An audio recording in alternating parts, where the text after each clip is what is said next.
à tous, aujourd'hui on se retrouve pour une nouvelle vidéo, comment nettoyer les poils des fesses de son cochon d'Inde sans lui faire prendre de bain. Donc là j'ai un petit tuto rapide et facile à vous montrer. Donc aujourd'hui on va utiliser Bambou, qui va s'y prêter. Parce que Bambou, comme il vit dehors, eh bien il a... Hop, petit bout de banane. Montre-nous tes fesses. Bambou, il a les poils du cucu qui sont sales. Alors c'est vraiment lié par rapport à l'extérieur, parce que quand on regarde la racine, les poils sont bien blancs. La peau est bien propre. Donc lui, c'est vraiment lié à l'extérieur, quand par exemple le matin il court dans la rosée, qu'après il fait demi-tour, du coup il se souille les poils. Mais la peau est propre, et ça c'est important. On peut le retourner, désolé loulou, et vous allez voir que... Tu avais pris la banane, hein, coquin. Même son kiki, il est tout propre, les poils autour ne sont pas souillés. Mais vous, à la maison, si vous regardez ce tuto et qu'il vous intéresse, c'est sûrement parce que vous avez un cochon d'Inde à poils longs qui a les fesses souillées. Pour réaliser ce tuto, vous aurez besoin d'une deuxième serviette, d'un spray avec de l'eau tiède dedans, un après-shampoing pour démêler, peu importe lequel c'est pas grave, de toute façon ça ne va pas toucher la peau, c'est vraiment démêler les poils de derrière. Une brosse, alors moi j'utilise celle-là que j'ai trouvée à 3 € chez Action et elle se trouve à peu près partout. C'est une brosse qui est démêlante et qui est vraiment toute douce et vraiment depuis que j'ai trouvé ça c'est génial pour les animaux. Ensuite, le mieux c'est d'avoir un peigne en acier. Voilà. Pour commencer, le mieux c'est d'occuper son cochon d'Inde et si vous avez la possibilité de trouver une main que vous aurez trouvée qui traîne par là, hop, vous pouvez l'utiliser pour maintenir votre cochon d'Inde. Si elle a option masseuse, c'est encore mieux. Alors, on va commencer tout simplement par mouiller les fesses de son cochon d'Inde. Donc on y va généreusement. Alors j'ai oublié de prévenir, mais par terre, mettez une serviette pour absorber tout ce qui va tomber. Là, on ne peut pas passer le peigne dedans parce que c'est beaucoup trop plein de nœuds. Et vous voyez qu'il dit rien pour le moment. Alors partout, c'est sale. On en met bien généreusement.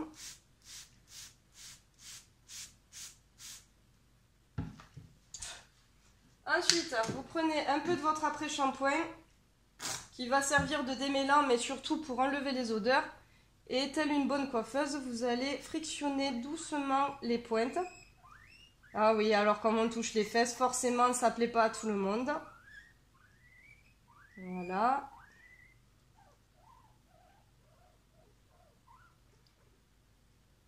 Ça sent bon la noix de coco pour le coup.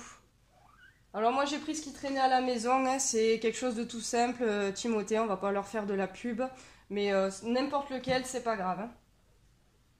Ensuite je remouille un petit peu les poils, il faut vraiment que ça soit vraiment humide. Hop.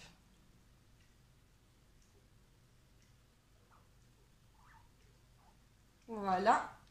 Et après avec la brosse on va essayer de démêler tout doucement. Reste à ta place, voilà. Alors si votre cochon d'Inde chante comme Bambou, c'est tout à fait normal. Et oui, c'est pas forcément agréable de faire des fesses.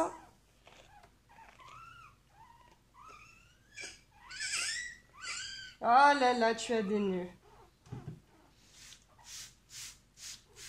Hop, on n'hésite pas à mouiller.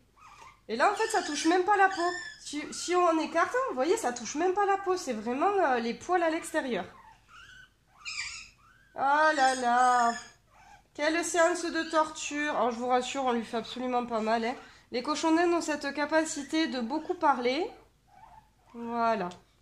Et de toute façon, si vous avez déjà brossé votre cochon d'Inde, vous savez que ça parle. Voilà.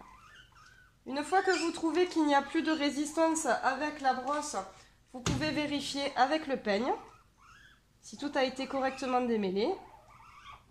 Ah, moi là sur un côté ça n'a pas été encore démêlé, donc je mouille un peu. Voilà.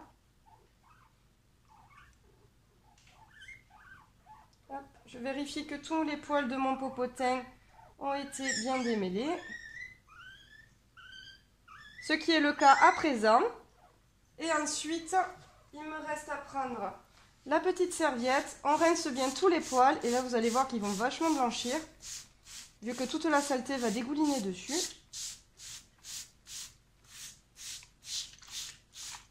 Hop.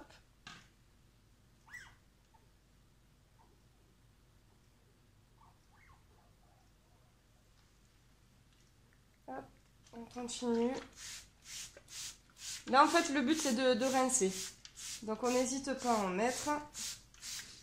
Ça, en fait l'eau va couler et va suivre le mouvement des poils, elle ne va pas aller jusqu'à la peau.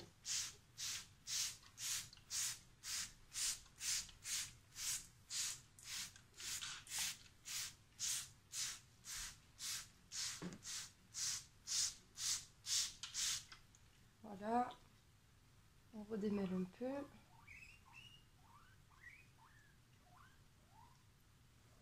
Et en fait, à la texture, vous allez savoir s'il reste de l'après-shampoing ou si tout est parti.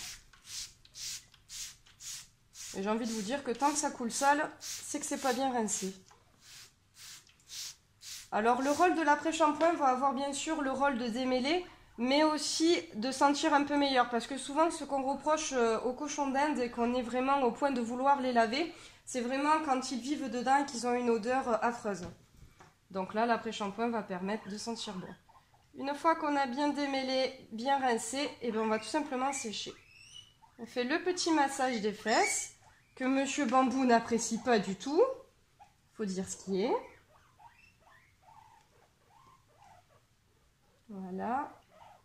On éponge bien.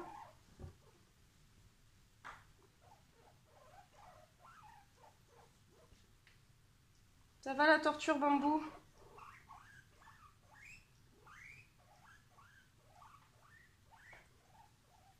Alors dans mon cas, les poils sont suffisamment longs, mais si votre cochon d'Inde, votre péruvien, votre sheltie a vraiment les poils longs, vous pouvez regarder ma deuxième vidéo avec Perle pour couper à la limite, pour éviter que les poils tombent trop et se souillent trop vite, surtout ceux qui vivent en cage et qui piétinent un petit peu.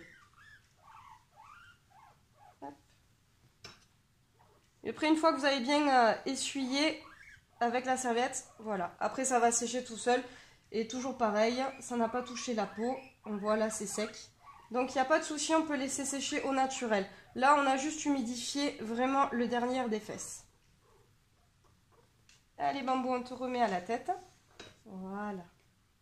Là, ça va mieux. Très bonne journée à tous!